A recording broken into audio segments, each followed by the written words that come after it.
Great. Let's go ahead and get started. We have a lot to cover, obviously, but I don't want to rush it. I'd rather we take our time going through these things. So from my reckoning, and it's been 3 weeks since we've seen each other, from my reckoning, we were at about page 568, the chapter Flotsam and Jetsam. It was about where we had gotten in terms of our discussions. And if we're following the syllabus, then we can cover anything today leading up to the end of the Two Towers. But I mean, that's fine with me, but I don't think we'll make it that far. So hopefully we'll just talk about certain things like we've been doing and follow it from there. So I would like to start, if you guys remember last time we talked, we were talking about Treebeard, and we were talking about the resurrected Gandalf. That was a pretty huge, I thought we had a great conversation about that. But we didn't really get into Saruman. And so I'd like to start off by talking about Saruman and what he stands for and why he's so important to the story. So think about this, the background, right? Saruman is one of the five. We know there are 5 Istari, 5 wizards. Wizard being a very poor name that Tolkien chose only because it's the quote closest equivalent. We know that these 5, it's the quote closest equivalent in English that we have. We know that these 5, we know 3 of them. We know that we've got Gandalf, Radagast, Saruman. We have hints at who the other 2 are, and Tolkien even hypothesized what their names might be, but we don't know much about them. Speculated that they were Gnostics who went into the East and created mystery religions, so they failed as well. So it's interesting that when we look at the Istari, there are 5 of them. They come about the year 1000 in the Third Age. They arrive at the Grey Havens, and we know that they are a second order of angel. They're Maiar, right? They're Maya. And so they're not Valar, but they're Maya. And as we've seen, when we read the Silmarillion, and we've seen other things as well, Maya are incredibly powerful. Sauron, of course, is a Maya. The Balrogs are Maya.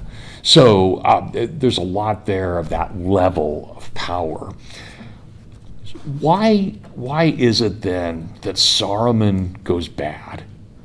And I would ask this, do we have a sense that Radagast has gone bad too, or is he just kind of foolish?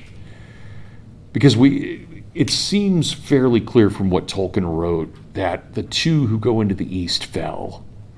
We see Saruman fall. So what's that? That leaves us just Radagast and Gandalf. Gandalf obviously doesn't fall. Not in any criminal way. He falls to death, but then he's resurrected. So what do we do with the Istari? What do we do with Saruman? What's his role in all of this? Is he just meant to be a foil to Gandalf?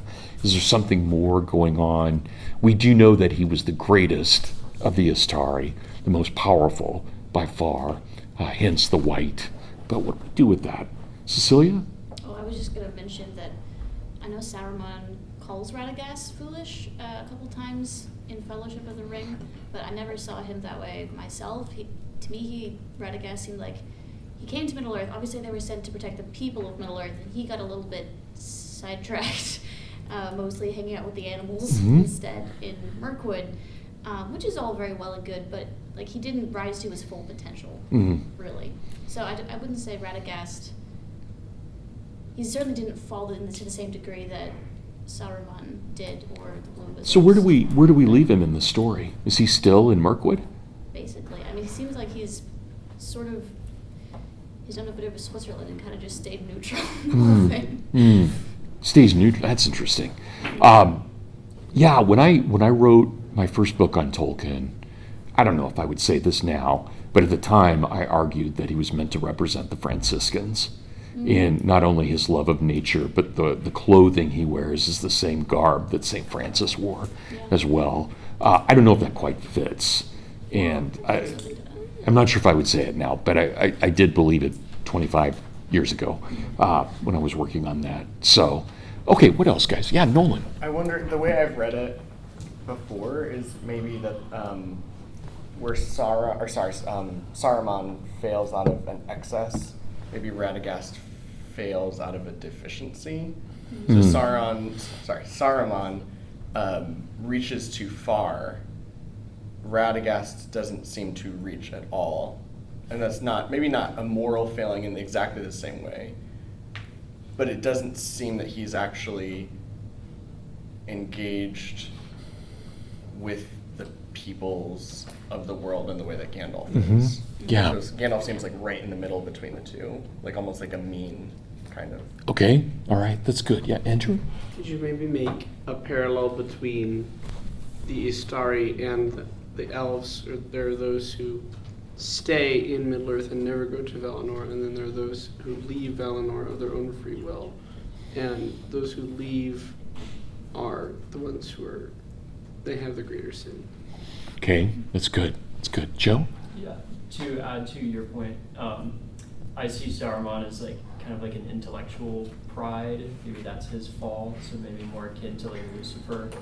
And then Radagast seems a little bit like his sin. Like I think Gandalf's kind of in the middle. Like Gandalf has relationships with the hobbits and the trees, and he's also like pouring into the intellect as well.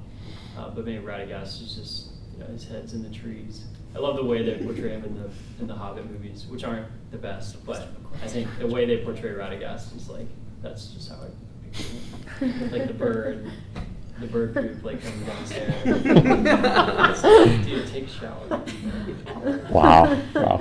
Cecilia, go ahead. I was going to say another facet, I think, to Saruman, dig into this a little bit in my essay. I think that he loses hope in the other good powers in Middle-earth, in the Valar, and ultimately in Iluvatar. He loses faith, basically. And in this sort of crisis, looking to another source of hope, ends up conjuring basically this false hope in Sauron, of all things, in that he will join with Sauron and then one day come to control that power for the good of all, of course. But that was how I read it, especially in there's some interesting passages in the Council of Elrond. I think that's Yeah. Okay. That's good. What you guys remember, what does Treebeard say about Saruman? Josh? I was going to say, I think that he's also, maybe off of Joe's point, talking about the intellect, he's meant to represent or be this denizen of like machine specifically. And like Treebeard says on 473 that he has a mind of metal and wheels. Yeah, which I that's think what is I was like thinking of. what Yeah. you're getting at, yeah. And of course, he's been doing like the experiments of maybe like mixing orcs with men to make the Uruk-hai, and then also like the I forget what Aragorn calls it, but at Helm's Deep, like the explosives that they use, like Saruman's dark magic, I think is what he calls it. That might be like gunpowder, but just like he has this power over machine and faith in machines, and like even that his mind is compared to a machine by Treebeard is very interesting. Yeah. Tolkien would never, ever put it the way I'm going to put it. But I often, especially as a kid, I thought of Saruman as kind of like Hitler, and I thought of Sauron as Stalin, right? I mean, that it just in the way that they approach things and the kind of the messing around with eugenics on the part of Saruman and the industrialism, all of that. Again, Tolkien would never put it that way at all, and he's probably dancing in purgatory right now for hearing me say that. But yeah, it's. But I do think it's an interesting kind of juxtaposition. Saruman, in a way, he's laughable, and in a way, we pity him, I think. And do you guys remember, and you would have to know this from reading other texts besides what we have here, but does anybody know why Saruman goes bad? Right, what's the beginning of it? Margaret? Isn't it seeing in the Palantir what's going to happen? That's part of it. But there's actually another moment. It's when Círdan gives Gandalf the ring. And it's at that moment that Saruman is jealous and thinks that, go ahead. Which ring? Sorry. Gives him, Arya, the ring of yeah, fire, right? yeah. Sorry. And that's in the in Unfinished Tales where it says that.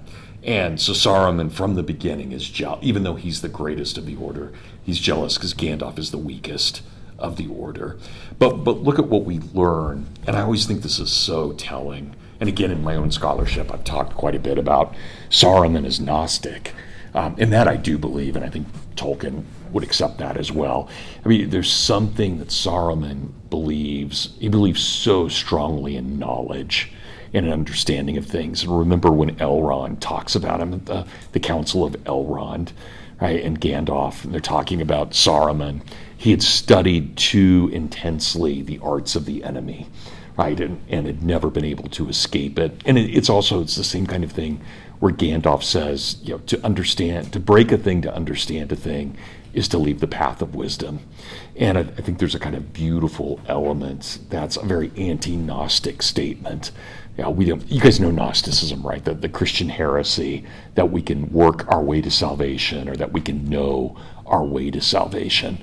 The tree of knowledge of good and evil as opposed to the tree of wisdom or of life. So wisdom is always wisdom is that idea of understanding everything in context. Knowledge is understanding it fact by fact, bit by bit. And we need knowledge, but knowledge should be a servant to wisdom, not the other way around. Always. I think that's very important. And so, as Christians, we can't be Gnostics in any way, shape, or form. Can't even flirt with it. So that's that. Did you guys see? Sorry to bring in non-Tolkien stuff, but the guy who's running for the Senate in Texas, this Presbyterian minister who was actually quoting the Gospel of Thomas in one of his sermons. What are you thinking? It was bizarre. Totally bizarre. Oh, anyway. Okay, good. So what else? Anything else about Saruman? What are we going to do with him? In the movies, they kill him on that wheel, right, which is kind of wild. But what do we know about him? And maybe I'm giving too much away for those who haven't read all the way through yet. But how does he end? And what does that tell us about his character? Guys, anybody want to? Yeah, Nolan, go ahead. Are you talking about the end as in the The end? Yeah. It turns out that he's part of this kind of, like underground black market kind of thing with the Shire, and flees to the Shire, and starts basically creating his own little kingdom there. And remember what happens to him when he's killed, right? So he's killed by Wormtongue, and what happens to him? I think this is one of the most terrifying death scenes anywhere in literature. Cecilia? It took me a second to find the exact quote, but I think his body turns into smoke and blows away on the wind. Yeah, it tries to go west, and the west rejects it. He's annihilated. He is totally annihilated. It's horrifying, right? He doesn't even get hell. He's not even worthy of hell, right, at all. He's just annihilated. It's an amazing ending, and one of the spookiest things Tolkien wrote, I think, overall. The idea that even hell wouldn't want you. That's really... Cecilia? I found the passage. Oh, please, go ahead. The dismay of those that stood by, about the body of Saruman a grey mist gathered, and rising slowly to a great height like smoke from a fire, as a pale shrouded figure it loomed over the hill. For a moment it wavered, looking to the west. But out of the west came a cold wind, and it bent away, and with a sigh dissolved into nothing. Frodo looked down at the body with pity and horror, for as he looked, it seemed that long years of death were suddenly revealed in it, and it shrank, and the shriveled face became rags of skin upon a hideous skull. Lifting up the skirt of the dirty cloak that sprawled beside it, he covered it over and turned away. That's pretty horrifying. Not just the annihilation, but the skin on the skull. That description. That's for Tolkien. That's really dark, really dark. So does that change our view of Saruman at all? This is a guy who should have been one of the great. So what do we make of that? Andrew? Well, it's puzzling to me to start with because angels / Maiar usually seem to be immortal, and he dies very simply, as any man would. Whereas Sauron, you can't just kill him by destroying his body. So it makes me ask, is he more vulnerable to annihilation because he corrupted himself in the first place? Or is he actually of a lesser order than some of these other angels? Yeah, I get that's a great question, Andrew. I always get the sense that every time he sins, he diminishes himself. He just becomes lesser, a lot like, if you think about C.S. Lewis in The Great Divorce, right? The more we sin, the smaller we become, the less real we become. That's my sense of what Tolkien's doing with Saruman. But remember, and this is one of the things I wanted to get at, and why, as a kid, I would have thought of him as kind of a fascist rather than a communist. Right? Think about his power of persuasion. It's like Hitler or Mussolini. And so even when he's diminished, he's still got that gift. He uses it for evil, and it makes him less, but he still has it. And I love that description where they basically say, well, is it a spell? Is he put a spell on me? It's like, no, he's just a really good talker. I mean, and we've all met people like that who are truly charismatic. They may be creepy as all get out, but they can really convince you of something. And I don't know where that power comes from. It's a weird ability. I think Hitler's a perfect example of that. He's a madman, but he could convince millions of people to follow him. It's pretty amazing. I mean, we would never.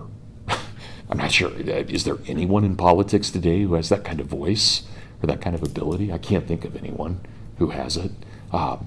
Not in the U.S. I can't think of anyone. So, Cecilia? I was going to say, my question is, if these angelic beings, if sinning diminishes them, why is Sauron, who's arguably an even greater sinner than Saruman, still so powerful and so great after all this time? Yeah. What would you say to that? How would you answer your own question? I don't know. I was hoping you'd tell me. Oh, it's a great question, Cecilia. I think Margaret? Well, Saruman starts out as like good, and then he begins to diminish more and more, and Sauron doesn't really have so much of a good beginning that he's like actually pursuing something that's good. Well, at least we never see him before he falls, right? Right, so maybe it's something more to like, he has been, I don't know, evil longer. Like Yeah, whatever. and closer to the source, maybe in some way. Helen? Speaking of the closer to the source thing, I'm wondering if maybe there's a connection to where Sauron is serving Morgoth, who's like the bad guy, the like root of evil in Middle Earth, and then Saruman's just kind of imitating Sauron, who's just imitating Morgoth. Mhm. So it's like degrees of separation. Yeah, I like that. Yeah, that's possible. Andrew? I mean, the other aspect of this is the idea of the forms that these different Maya are taking on. So we saw this in the Silmarillion, where Sauron has the ability to take on multiple different forms, and then he's able to like shift and change. Whereas it doesn't seem like that's the case for the wizards. It seems like they're sort of just stuck as they are. So I wonder whether or not there isn't some sort of a limitation on them already imposed before they actually run. Okay, that's good. Joe? Oh, I was curious about Saruman. I know he says, like, Gandalf, we should join Sauron, but isn't he, like, trying to get the ring and, like, do his own thing? I wanted to ask that. How allied, and I think in the movies they make them very tightly allied. I don't think it's quite as much in the books. I think they're trying to play each other's game, and they're trying to, but I'm not sure about that. So, but Joe, where were you going to go with Yeah, that? I was just going to say, like, it seems that Sauron is, by, like, he's doing this creative act of evil, which Saruman is doing as well, but, like, Sauron creates the ring, and that seems to be, I guess more demonic than, I just think of Saruman as, like, a fallen man most of the time than, like, an angelic being. I don't know where I'm going with this. Yeah, no, that's good. That's good. Nolan? I think this is the tie between Fellowship and Two Towers, but he's described in Fellowship, he identifies himself as Saruman of many colors. Yeah. And then on 578, when they're before the tower, and it says he's swathed in a great cloak, the color of which was not easy to tell, for it changed if they moved their eyes or if he stirred. So I wonder if there's this sense in which, even though Saruman is playing Sauron's game, he's playing the game of power and manipulation, but he still is trying to have some kind of semblance of nobility, Mm. maybe, or of nobility.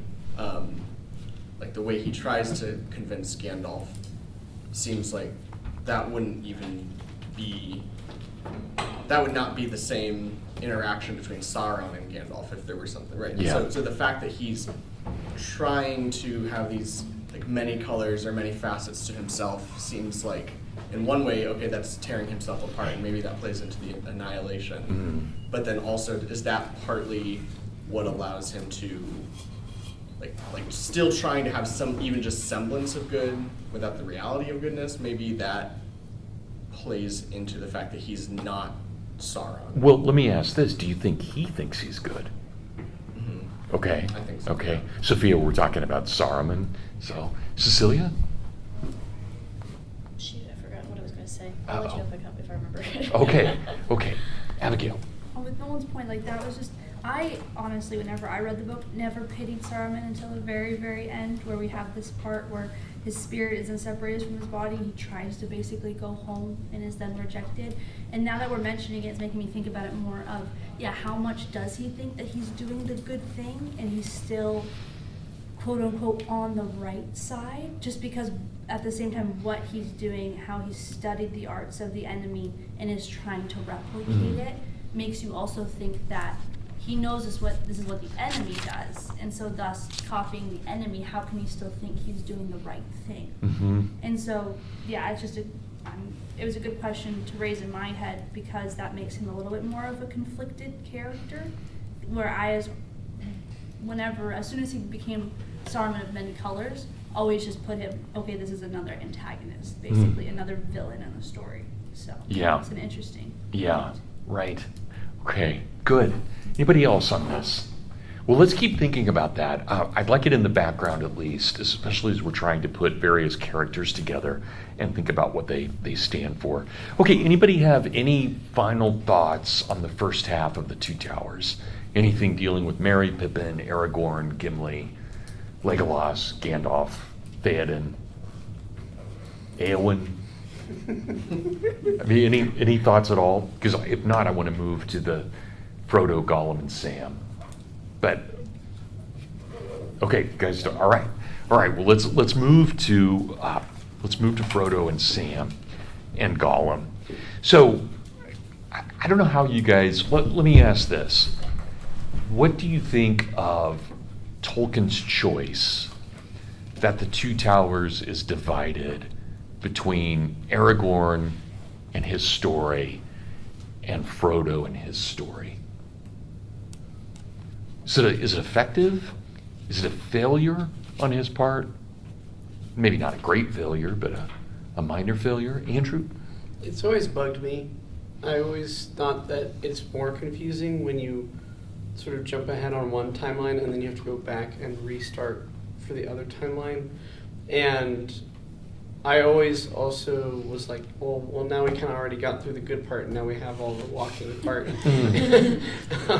And I was always kind of sad when I got to book 4, and maybe even when I got to book 6, because it is the quieter way, and I think Tolkien might have done better if he had toggled between the two. Okay. His reader more engaged. It would definitely feel less epic if he had done that, right? It would be more like a novel if he had done what you're proposing, I think, as opposed to kind of an heroic epic, maybe. But I'm not disagreeing. I'm just trying to think out loud. Helen? I don't know. I personally would have liked it much less if they were toggled in that way. Because that's a problem I always have when reading books that have like split point of views. It's like, oh, I have this one chapter and it's like they're fighting cool battles, and then it's like the next chapter they're walking, so it's like skip, get to the good part. But it's like I like that. I love book 4, a lot, and I like that when you're reading it, it's like, okay, you're in fight mode over here, and then you're in like the struggle of Frodo and Sam, and it's like the once you cross that boundary, and I like that it kind of takes you out for a minute, and then you have to find your way into the story, because it is two very different stories going on, even though they're fighting for the same goal. But yeah, I don't know. Yeah. Andrew?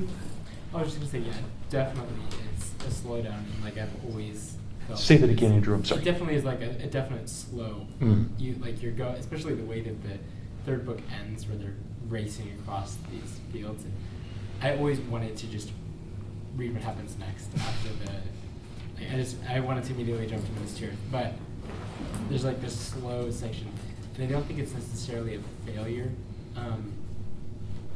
but to say that but that's, you can say that's not a failure while still saying it's definitely a total pace change. Yeah, okay, good. Josh? I will say, simply as someone who's never read this before, it did keep me in a lot of suspense around Frodo and Sam, because you end Fellowship of the Ring with, they went off in a canoe together and you have no clue where they're headed. Okay. You just know they're going towards Mordor without, like Boromir or Aragorn to help guide them. And then you have this whole first half of the book where the other characters are trying to pick up the pieces and find them, or Merry and Pippin, and they think they're chasing Frodo and Sam, but they're actually chasing Merry and Pippin, and it's like, they choose to go chase Merry and Pippin, I think is right. But in any case, it kept me in suspense, because I'm like, I don't know what is happening to Frodo and Sam. Are they okay? Please, don't die yet. But just as that, like, on a simple suspense level, it works. Yeah, Josh, I had totally forgotten you hadn't read this yet. And so I'm sorry about revealing Saruman's death to you. Okay. But I love hearing your perspective on this. And I hope you keep jumping in on things like that and reminding us that you've not read this before, because I think I've read it so many times, I can open a page and know exactly where I'm at. I've read it that many times, and I've got parts of it memorized. So it's just, I love this idea of coming at it fresh. And I'm jealous. I would love to read this for the first time again. That's long gone. So yeah, so it's great. So keep, for the rest of the semester, don't hesitate to say. That's great. Colson? I think that alternating between storylines, in the broad sense, makes you take each individual story more seriously, and I think that's what Tolkien's trying to do. He's trying to write a very serious piece of literature. That he's trying It's to really Homeric. reinvent the wheel. And this is the first great work of fantasy, and I think if he were to just go back and forth, it would be harder for you to hone in on each individual character and really feel them as they're moving throughout the story. And I think that works if you're trying to stay really entertaining, but I don't think that's his primary motive here. I think he's really trying to do something serious. Yeah, again, I think that would be the difference between a novel and a heroic romance, right? In the way that he's structuring it. And I don't know if you're familiar with Kevin J. Anderson. He's actually one of my closest friends. You may know him because he wrote all the Young Jedi novels, and he's also done really serious work too. But he's amazing at plotting. But his plot, I could hear him telling us, "Oh no, Tolkien's wrong on this because of this, this, and this, and he should have put this together." I can hear Kevin saying that because again, he's a novelist, he's not writing heroic romance like Tolkien is. So it's really good. Nolan? I don't know if Tolkien's thinking about this explicitly, but the structure, you're talking about epics, the structure reminds me of the Odyssey a little bit, where you start at the end of the story, you get Telemachus' story and his journey, and then you get to Odysseus and it takes you back. Okay, well now we're going to tell you the story of how Odysseus got here, and then we get back to where we were. It feels very Odyssean, I guess, in that way. Definitely mythic, right? Yeah. No, that's good. Joe? I think it's to Josh's point. Like, if the quest is the ring, you're reading all of book 3. Like, no one's talking about the ring. No one's like, they're missing. Like, there's this crucial. I mean, it doesn't really matter, but it does. So it feels more providential to have the perspective shift so dramatically. And by that I mean, like, each character is playing a key role, even though, like, the audience knows that really the only thing that matters is if the ring gets destroyed. But, like, eventually these threads will come together, and we'll see, like, in Return of the King, how important it is that the battles have been fought, and in the individual acts in themselves in the story, they all, like, are woven together at the end. Whereas when you're in the middle of it, you're like, what's happening to the ring, like that's the key. Yeah. So Yeah. just- No, that's good. Cecilia? I just wanted to point out that chronologically, because of where Tolkien cuts off Frodo and Sam's portion of the Two Towers, it actually wouldn't really have been possible to splice the two together, because Frodo and Sam's part of the Two Towers extends a lot further into the chronology than the other half of it does. Like by the time they're climbing Cirith Ungol and dealing with Shelob, the siege on Minas Tirith has already started. Like the Battle of Pelennor Fields is well underway, so we've already started the Return of the King from everyone else's perspective. So, which is of course why when they did the movies, they decided to move that around a little bit to make it line up properly. But yeah, that was just a utilitarian observation. Yeah. No, I love you guys. This is great. I love hearing these thoughts, pro and con, right? Trying to figure out what he's doing. I will say this. I do, okay, so, and I've already said this, but I think it is very mythic. It's very much a heroic romance, not a novel. If it were a novel, it would be every other chapter. But think about, and Joe, this is to your point in particular, think about what this allows us to do. We recognize that the journey is not just about Frodo and Sam, it's about Pippin and Merry too. Because think about the War of the Ring could never have been won without Pippin and Merry being chased, meeting Treebeard, taking out Saruman, then ending up with Pippin being Denethor's aide. And so clearly the war won't end without Frodo destroying the ring. But the war itself is being moved providentially by Pippin and Merry. And I think that really matters. And we wouldn't see that as carefully if it were done differently. Because it's, if you look at what happens, we start with Pippin and Merry's captivity, and we end with Pippin on the horse heading to Minas Tirith. Right? And I would go so far as to say Pippin is more important than Merry in the whole story. Merry matters a lot, don't get me wrong. But I think Pippin, he's a truly critical figure to the story in ways. This is where I thought the movies frustrated me at times, where they just make him comic relief. Like, no, he's not comic relief. I mean, he's that. But he's the youngest. And he's basically a teenager. He's about your guys' age, but he's a teenager. And in his equivalent of things. And that matters, I think, a lot, that he's able to do, bless you, Margaret, that he's able to do all of this and make things happen. So, go ahead, Joe. Yeah, and if I could add the feeling when you're a kid and you're watching the movies, I think someone mentioned this, but like it switches to Frodo and Sam, you're like, I just want to get back to the war and the horses and like the dramatic and the glorious way, if I could say it like that. Yeah. But then like the little way of Frodo and Sam is not as like glorious and magnificent, but it's certainly like more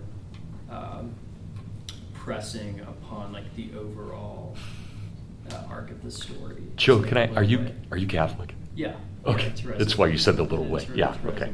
yeah. I was wondering if that's where you were coming from. Yeah. Okay, thanks. Yeah, beautiful. So those are, I think, really important themes to understand here. Okay, let's jump to something else, you guys. This is great. Let's just keep going. So let's jump to Frodo then. And I'd like to look to page 604. And I love this parallel. So we know, Tolkien is very clear about this. The whole story is written from the Hobbit's perspective, right? The whole Lord of the Rings.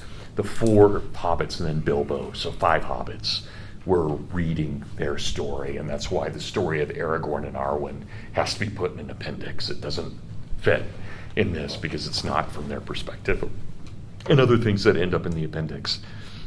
So I think one thing I'm not saying this group does this particular group, but I think one thing a lot of readers do wrong is they tend to think of hobbits like children. And yet, remember, Frodo is quite old.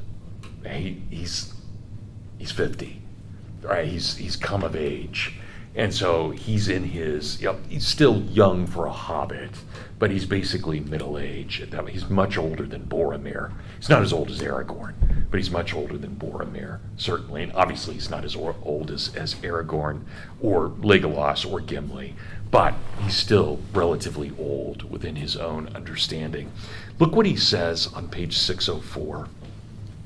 I don't know how many lines down this is, probably 12 lines or so. All my choices have proven ill. Who's that remind you guys of? Yeah, almost word for word what Aragorn said.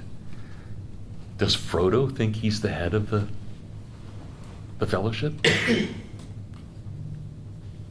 not the head, but he's at center. Okay, play with that for a moment, Cecilia. He's the ring bearer. Okay. The point of everyone else in the company is to keep Frodo safe and help him on his journey. Yeah.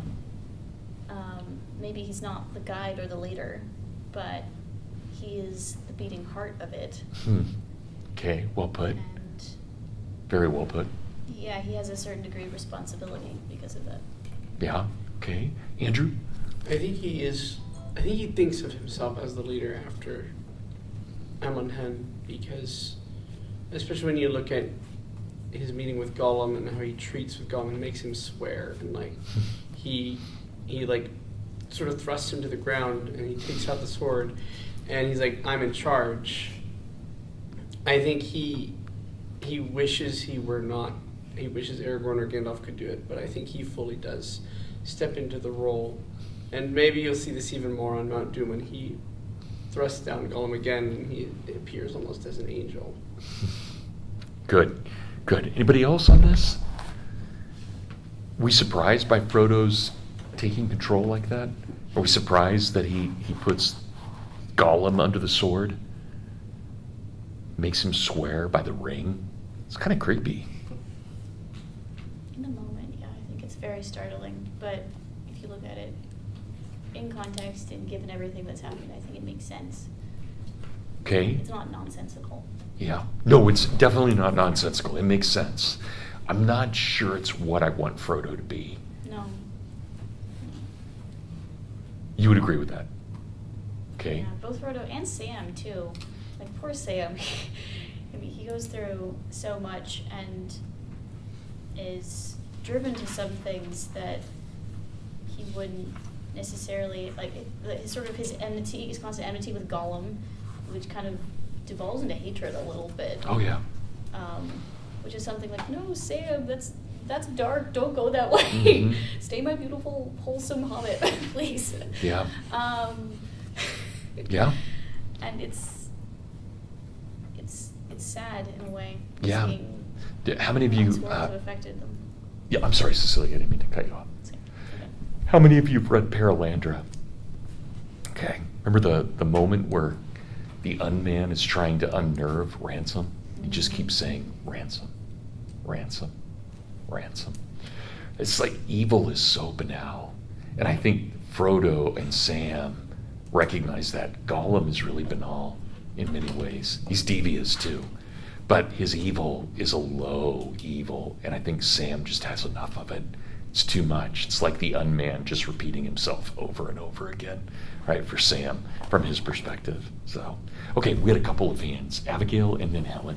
Well, my point of that, if it's just that in this situation, eventually with just Frodo, Sam, or Gollum, like Sam views himself and is sort of just like the servant, like the helper of Frodo, and then Gollum is Gollum. So who else is really going to try to take the lead? Even though you might be able to argue, especially as the story goes on, maybe Sam would have been the better choice in some ways, especially not under the influence of the ring. But at the same time, again, it's sort of out of necessity the only thing that has to happen. Someone has to start making those decisions. So. That's good. Helen?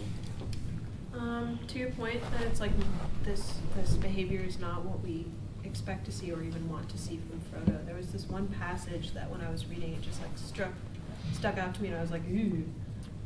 And it's on page 618. 618? Yeah. Like towards the middle of the bottom, one of the third to last paragraph. For a moment, it appeared to Sam that his master had grown and Gollum had shrunk. A tall, stern shadow, a mighty lord yeah. who hid his brightness in a gray cloud, and at his feet a little whining dog. Yet the two were in some way akin and not alien. They could reach one another's minds. And that was like, oh man. Because Frodo, he's appearing as this like lordly guy, and that's not, that I feel is the influence of the ring, not just something inherent to Frodo himself. Though he is like kind of a noble figure, just not in this specific way. But then he compares Gollum to a little whining dog, but then it's like they're alike and they're connected in this way by this corrupting force, the ring, and they can understand each other in this way, and that Sam can't. And it's just kind of like ominous. Yeah. The word I use. Yeah. The atmosphere is ominous. I agree. Let's put it this way too. We've seen a scene like this before, where Frodo's standing over Gollum. But this is almost identical when Bilbo is being stood over by Gandalf, right? Also about the ring. So it's a parallel scene there, and dealing with the same issue, but in a reverse kind of power role in the way that happens. So, Nolan? This might go to Helen's point, but I think with this interaction between Frodo and Gollum, that passage Helen just read, and then also the rest of the Two Towers, it does seem that Tolkien is able to give us, in Gollum, he's able to give us this constant reminder for what the stakes are for Frodo, where there's always, until the very end of the story, there, until he gets to Mount Doom, there's always that risk that Frodo becomes Gollum. It's like this constant reminder. Yeah. I don't know how much, like, psychologically we're meant to read Frodo as being aware of that, but I think maybe there is a little bit of that going on. Okay. Yeah, I think Frodo may be aware of that. I think that may be a fear he has. He knows this was another ring bearer at Right, one point. right. So that's good. And of course, the more we get to know Gollum, not only does he become more annoying, but he also becomes more Hobbit-like the more we get to know him too. Yeah. Oh, I'm sorry, guys. I didn't see Liam. Go ahead. And then Gray. This is kind of obvious, but I think there's a striking parallel between Sam and Gollum both calling Frodo master. And it's both, they're both submitted to him in some way, whether or not Gollum is lying at certain times or not. But it's the origin of that relationship of like subversion or submitting to Frodo. One is of actual love, and one is desperation for the ring. And it sort of goes to show that the ring's really only purpose is for conquering and for putting something under your control. And then when you lose that ability, like Gollum has, you lose any actual power in yourself. Like Gollum is a husk, basically. Whereas Sam is a full person. Yeah. He's completely full and is able to call Frodo master without any gripes or potentially lying. It's just true to him. It always has been, even before the start of the story. Yeah. So. Yeah. Sam is, I mean, we've got to talk more about him. He is, I don't know if he's my favorite character, but man, he matters. Right? I mean, he represents so much. And I love the way you put it, Liam. He is a full person. And, gosh, that matters in the way that Tolkien clearly has sympathy for Sam because of the way he draws that character out. And I think he does for all the hobbits. There's no hobbit that doesn't have a full personality, which again is why the movies annoyed me a bit, because they stereotyped the humor. And I think that was a fundamental misunderstanding about what the hobbits represent. They're not childlike. They're innocent in many ways. And Sam is not childlike, but he's innocent. Right? But he's a full person despite being innocent. Yeah. Great.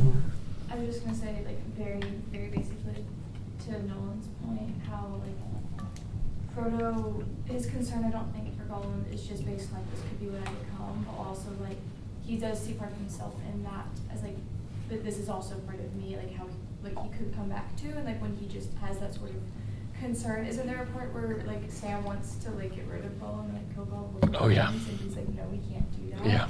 And like as a kid, I was always like, this is ridiculous. Just like kick him off the mountain. Like, what are you doing? And like there's a utilitarian view of like he needs to be our guide, but also like he sees the humanity there, and that's a very basic thing to say. But like I think there's a lot of depth in that, and like remembering also like the responsibility that he has as a leader, and that he's come into that like Sam is like understanding. Yeah, it's good. Emma, did you have a point? Sure, yeah.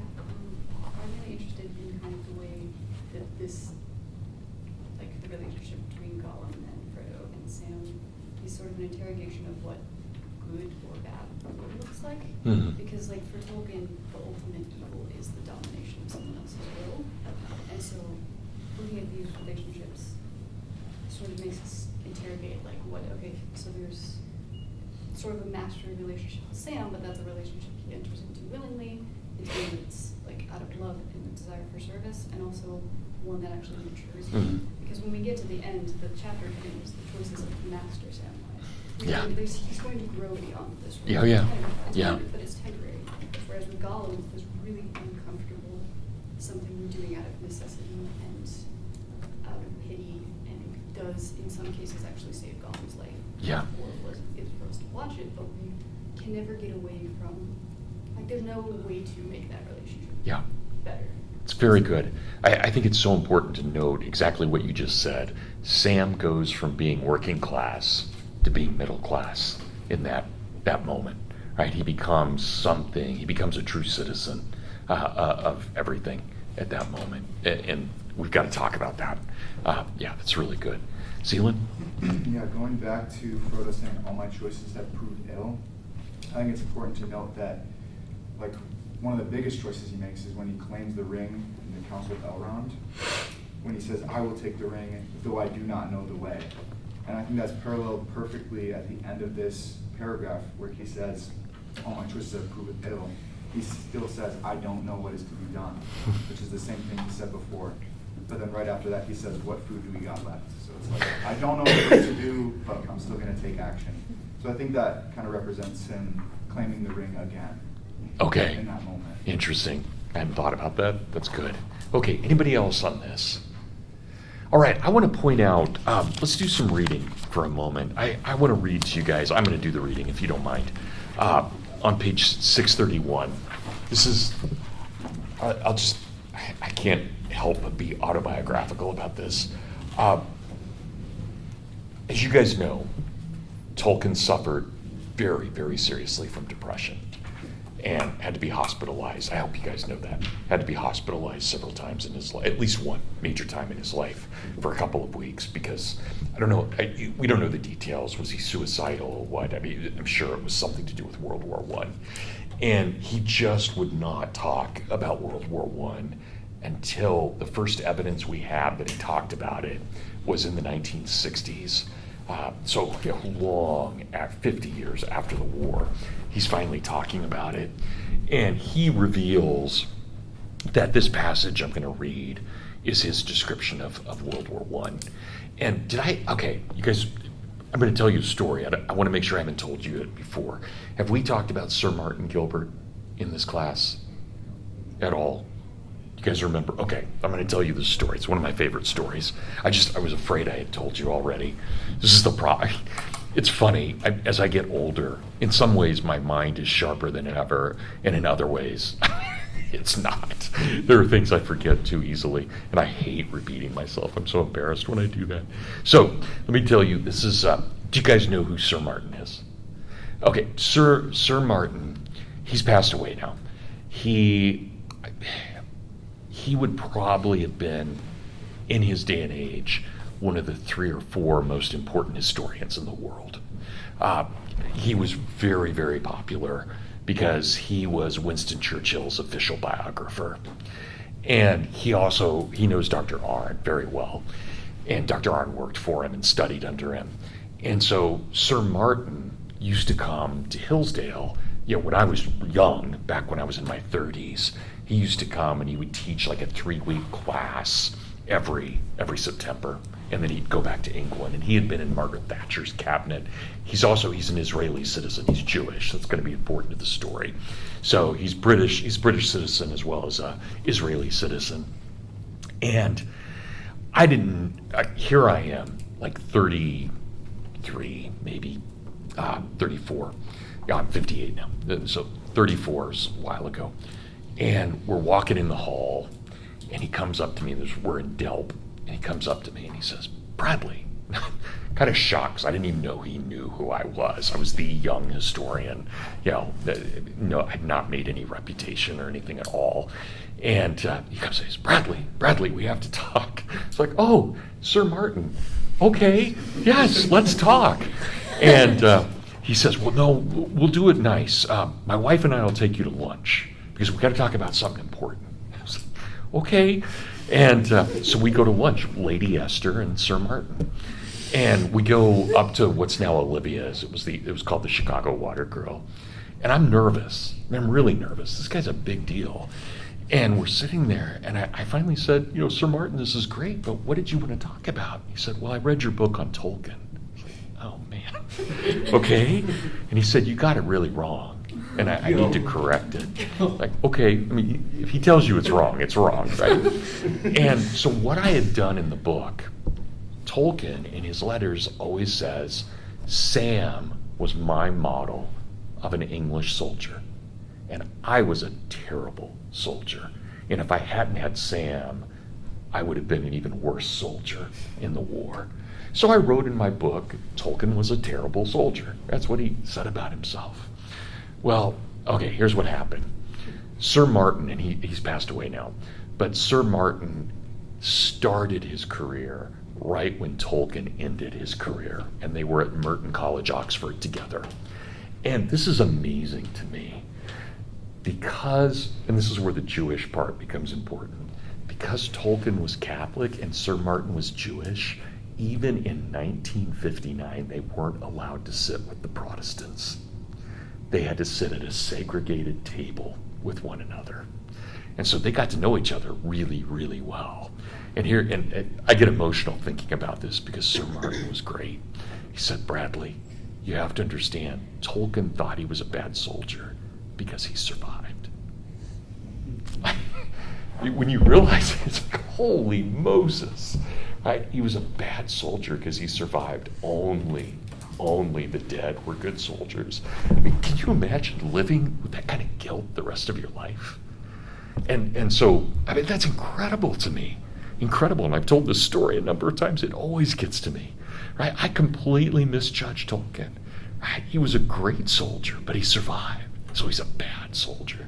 That's incredible to think about that.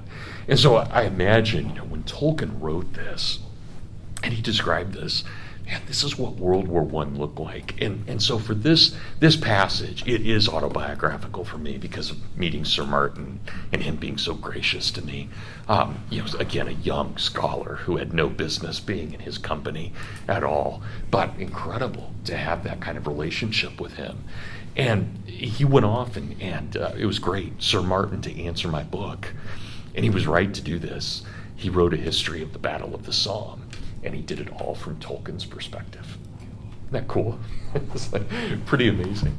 So I love that. I love all of that. And I'm glad to be wrong. I'm so glad to be, and I'm glad to be told I'm wrong about that. But this is page 631. I love this passage.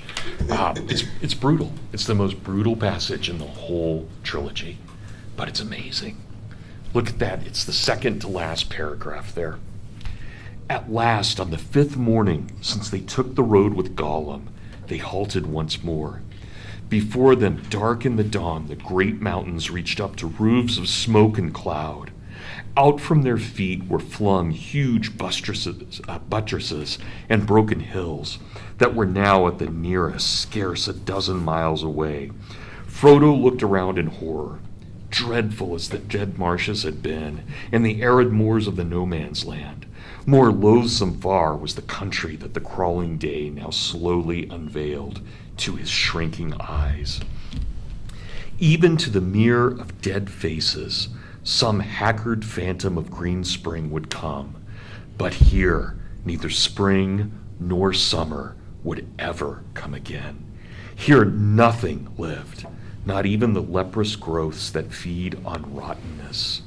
The gasping pools were choked with ash and crawling muds, sickly white and gray as if the mountains had vomited the filth of their entrails upon the land about. High mounds of crushed and powdered rock Great cones of earth, fire blasted and poison stained, stood like an obscene graveyard in endless rows and only slowly revealed in a reluctant light. I mean, just think about that writing. I would put that writing up with anybody. I would put it up with Homer. I would put it up with Virgil. I would put it up with Shakespeare. That's incredible writing. I mean, that is just beautiful, and yet it's horrific. Even the leprous growths can't live here. Even parasites can't survive here. It's amazing. And I think about this paragraph, and not to get too maudlin about this, but is this what is this what 2 years in World War I was like? Day after day under shell fire? I mean, can you imagine what a hell? So when the unman repeats ransom, that's no different than the Germans shelling your line every 30 seconds. Can you imagine a bomb going off for 2 years every 30 seconds? Who could live with that? No wonder these guys came back messed up. But that's incredible. I mean, that's just torture to think about that. But then I also think about this. Imagine, and this always gets to me, U.S. soldiers liberate the Holocaust camps, and the first question the Holocaust victims ask, are we the only ones left alive? How would you know? You're in a Holocaust camp. It's like the world could have gone through the apocalypse. You would just be standing there. How would you know? Those are amazing things. Or, gosh, this is Solzhenitsyn in the Gulag. Right? This one paragraph just so beautifully describes the 20th century in all of its horrors. Right? They had come to the desolation that lay before Mordor, the lasting monument to the dark labor of its slaves that should endure when all their purposes were made void. A land defiled, diseased beyond all healing, unless the great sea should enter in and wash it with oblivion. I feel sick, said Sam. Frodo did not speak. And for a while they stood there, like men on the edge of a sleep where nightmares lurk, holding it off though they know that they can only come to morning through the shadows. The light broadened and hardened. The gasping pits and poisonous mounds grew hideously clear. The sun was up, walking among clouds and long flags of smoke, but even the sunlight was defiled. The hobbits had no welcome for that light.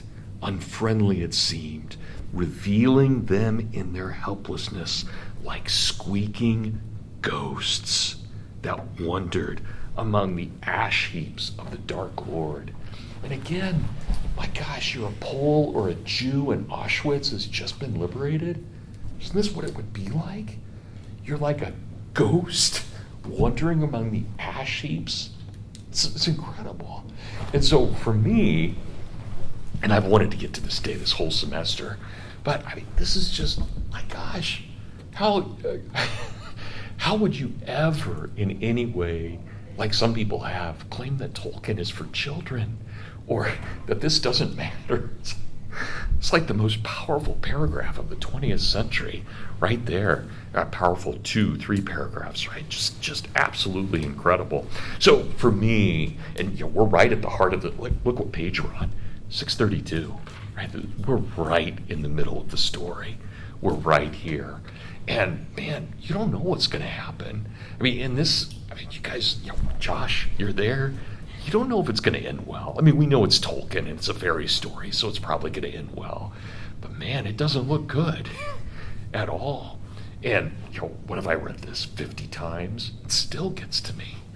It's like, man, is this really what World War I was like? Anybody in here a veteran? Guys, no, we're not. We don't know what this is like. This is incredible going through that. So just stunning to think about that. And, my gosh, what a blessing we all live in America. We've got our problems, but we don't have Auschwitz. Yeah. So pretty, yeah. We should definitely count our blessings. Pretty amazing. All right, well, do you guys have, sorry, I'm getting too emotional about this, but do you guys have any, yeah, Josh, please. Also, the fact that this is right in the middle is, I know you said at the beginning of the semester that there are a couple of harrowings of hell in this book. This seems like we're right in the belly of the beast right here. Yeah, yeah. Again, I mean, think about that. As creepy as the dead marshes were, this is worse. Because at least there was some light in the dead marshes. But here, there's not even life, right? Not even parasites can live. It's amazing. Yeah, to look at that. And again, I mean, I would put this up against any writing. You know, this is Tolkien at his absolute best. And not surprising, it's the truly autobiographical moment. Yeah, amazing. Helen. You said that Tolkien said he was a bad soldier and that Sam was the ideal soldier, and that Tolkien said he was a bad soldier because he survived. What does it say that Sam also lives? Yeah, let's put it this way, Helen. And again, I'll get emotional about this, and I don't mean to, but it's the week, right? I mean, we've got Good Friday coming up. I mean, Sam is St. John. I always think about this, and again, I'm sorry, I'm being too emotional today, but my gosh, you think about Jesus on the cross, fully man, fully God. Well, the fully man part, he had to have been so ticked off that 11 of his 12 closest male friends ran off. I mean, we know Peter betrayed him. They all did, except John. John's the only one who stands at the cross, right? His only bud who stands there with him. It's incredible. You know, I mean, yeah, Jesus has taken on all the sin of the world, but at the same time, his 11 best friends betrayed him. That probably hurts as much as all the sin of the world. You know, if you're a guy, that really hurts. And there's John. John's like, yeah, oh, he's 16. I'm going to stay with him. That's Sam. That's Sam. It's like, no, it doesn't matter. I'm here, no matter what. It's incredible. I don't know if that answers you, Helen, but that's how I see Sam. Just amazing in every way. Yeah, Chloe, Cecilia. Two things. One, this is unclear, but it's definitely possible. Technically, the mark on the map for this is a little to the north of Daggerlad, which is where Frodo and Sam are now. But it's possible that this land could have been part of the Antwise Gardens at one point as well, which I think makes it even more. Why would you say that? What do you think the evidence is? Well, I forget where. There's a mention that what are now called the Brown Lands by men is where the Entwise Gardens used to be back before the end of the Second Age, when the Last Alliance, like before Sauron came to Mordor and destroyed everything.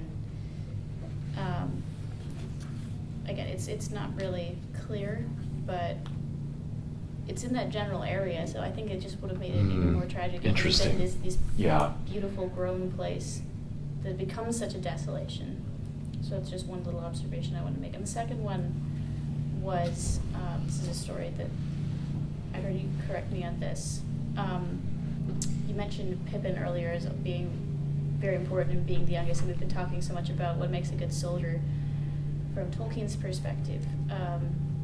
Little known fact that Tolkien was actually originally going to kill off Pippin at the Battle of Cormallen Fields, but C.S. Lewis read the passage and begged him to change his mind about it.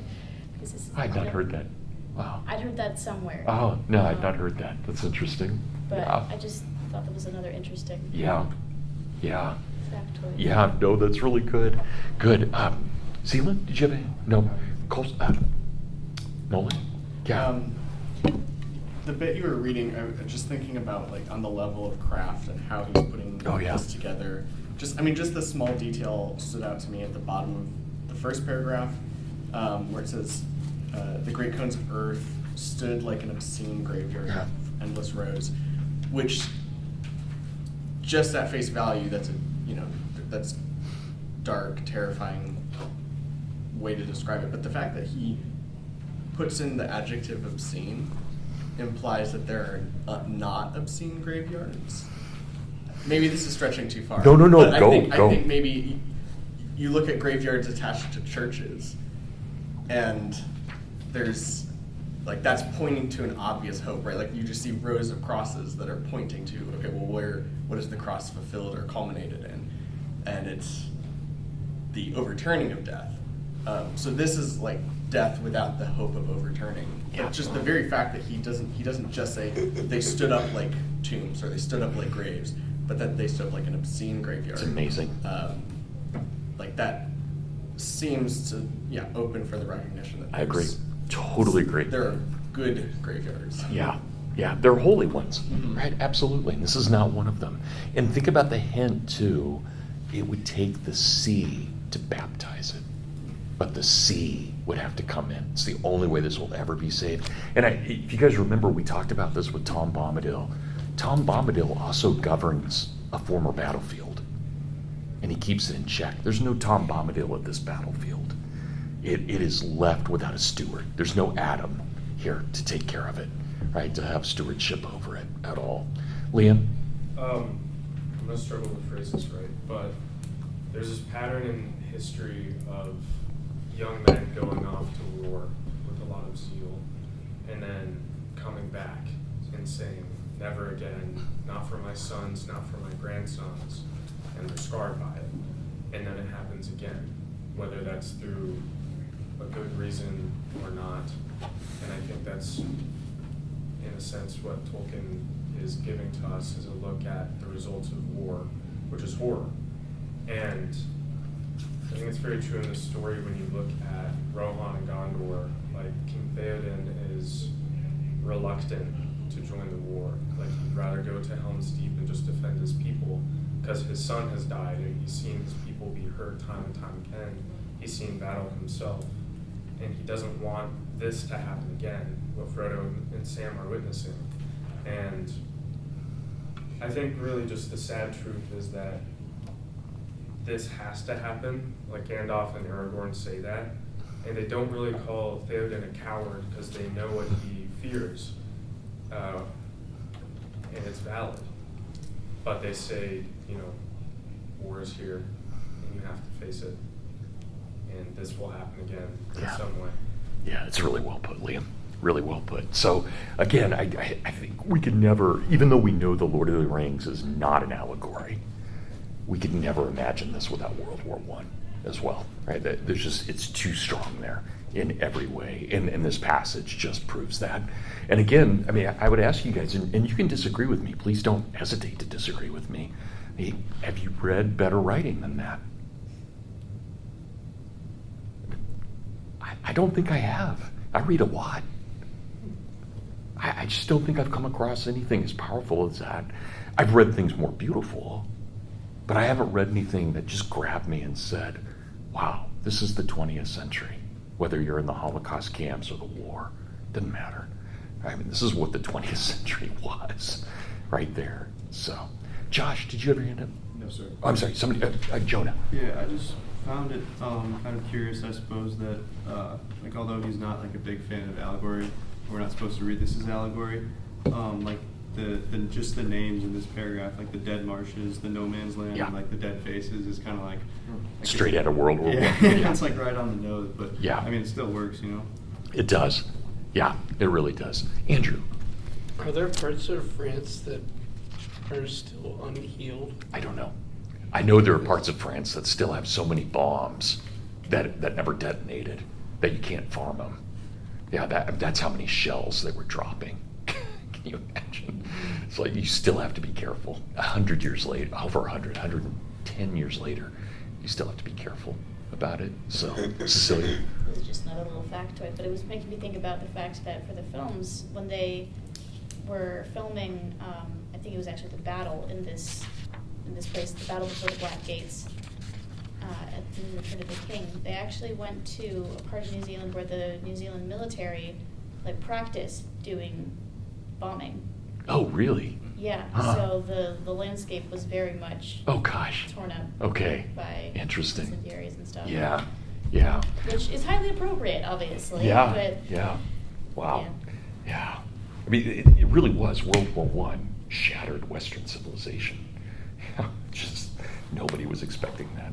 So, okay, let's. We've only got a few minutes left. Let's transition to Faramir for for a little bit. Tolkien writes in his letters that he was very surprised by Faramir's appearance, but very happy that he showed up, and thought that if there was a character like him in the story, it was Faramir. What do we do with that? What do we do with Faramir as a character? And what does he represent? I mean, we get the title of the chapter, The Window on the West. So clearly we're thinking about Numenor in all of this. But why is Faramir different from Boromir and yet related to him? The brothers. So how do we see that? And what does Faramir do for the story? Liam?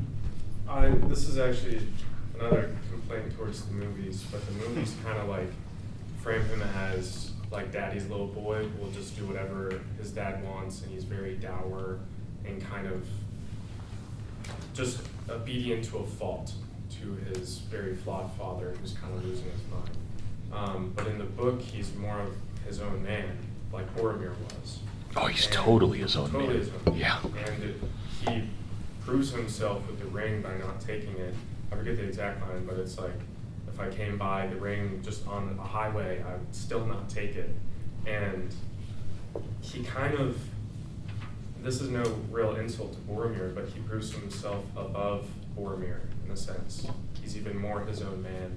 He's even more like the man of Gondor.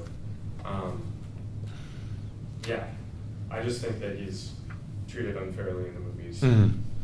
Yeah. He doesn't get enough credit.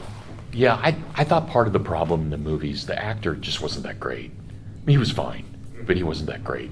And the guy who played Denethor is an amazing actor, right? So to put them together, it was a little lopsided in the movies. I thought that was a problem.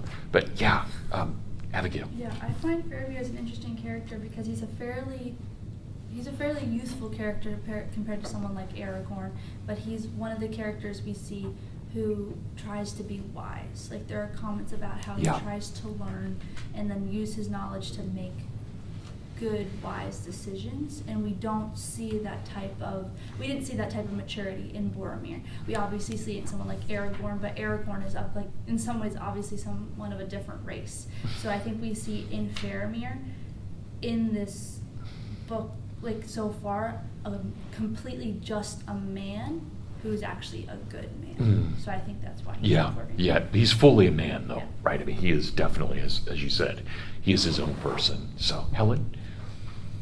I'm trying to formulate my thoughts, but in comparison to like Boromir and even Éomer, who both love battle, they love the joy of battle, almost too much at times, and they don't so much place emphasis on the people and on peace. But Faramir, he has this, and they desire glory. Again, with Boromir, sometimes too much. But with Faramir, he recognizes those flaws, and he says that for himself, it's not glory or war that he desires, it's peace. And he realizes the necessity of war for the sake of that peace, not for its own sake. And he has just this deep and abiding love for his city and his people, and of Numenor, and of the ideals that the city can live up to if only the hope of the king would return. Yeah. And so That's great. really like him. Thanks, Helen. Yeah. Cecilia? I see the biggest difference for me between Faramir and Boromir is Faramir is humble and Boromir is proud. So they're both tempted with the same temptation. Like, they're both given an opportunity to seize the ring, and Boromir takes it because he believes that he's strong enough to take the ring and wield it and do good with it. Whereas Faramir succeeds because he says, no, I'm not strong enough. Don't even show it to me. I know I will fail. Don't tempt me. And Which makes him stronger. Which makes him stronger. Yeah. It's the irony of that. Absolutely. Andrew? Someone can correct me if I'm wrong on this, but I don't believe we actually ever see Faramir himself, like, fighting. Whereas you get, like, very vivid descriptions of Boromir fighting. Like, you have, like, the description of his last fight. You have him fighting in the Mines of Moria. But you don't really get that with Faramir. You just sort of, like, see. You read the results of it. Yeah, and you see the results of it. So that's a really interesting contrast between Boromir and Faramir. Like, it wouldn't have been very challenging in my mind for Tolkien to have included a scene where Faramir, like, even the Hobbit's just witnessing Faramir doing something. But, like, you don't see that. So maybe there's, like, this, like, maybe Tolkien is in that showing, like, Faramir's self-restraint in a way that you don't see in Boromir. I would also really like, I think in a couple weeks when we read The House of Healing, I would like to come back and compare him with Aragorn and Boromir, like do like the triad there. Sure. The three of them. Because I think that would also be really interesting to see. Yeah. Thanks, Andrew. Coulson? Yeah, Faramir, I love that he's more intellectual than Boromir in my head, and he understands that when you're pursuing good things, the means by which you go about that is incredibly important, where Boromir is willing to take the ring, Faramir's not. And even his great sin is coming out of a desire to obey his father's authority. And he just strikes me as just such a respectful character. Yeah. Respect is, I think, the dignity, right? There's a way that goes with him. Yeah. Joe? I think the patience of Faramir is very impressive. It says his face was unmoved when Frodo tells him, like, no, Elendil's heir is here. He's unmoved. He's like, prove it. And then Frodo comes off as being very proud when he's explaining this, but Faramir remains like very just unmoved. Yeah. And then he corrects Sam, just claiming like, you are like, you need to be patient. Like, you're totally out of line here. And so, yeah, it seems like he's kind of a teacher of the hobbits. Yeah. In this moment before they like go out on their own to Mordor, he's like educating them before, which is It's another an safe odd haven. time. Yeah, it's right? a little bit of a safe haven. And then there's a pool in the next chapter, so it's kind of like Lothlorien a little bit, which is odd. Oh, interesting. I hadn't thought about that. It's the same. Yeah. I guess it lines up if you read it. Interesting. So. Okay. Oh, that's good, Joe. Okay, Liam, and then Yeah, just bouncing off a Nolan, little more. and we're going to call it a day. There's, I believe Faramir's family with Denethor in that line is one of the few, like, true Númenorian families left. And the history of Gondor is starting off as, you know, Numenor. It's very Númenorian, and then it slowly turns away from that.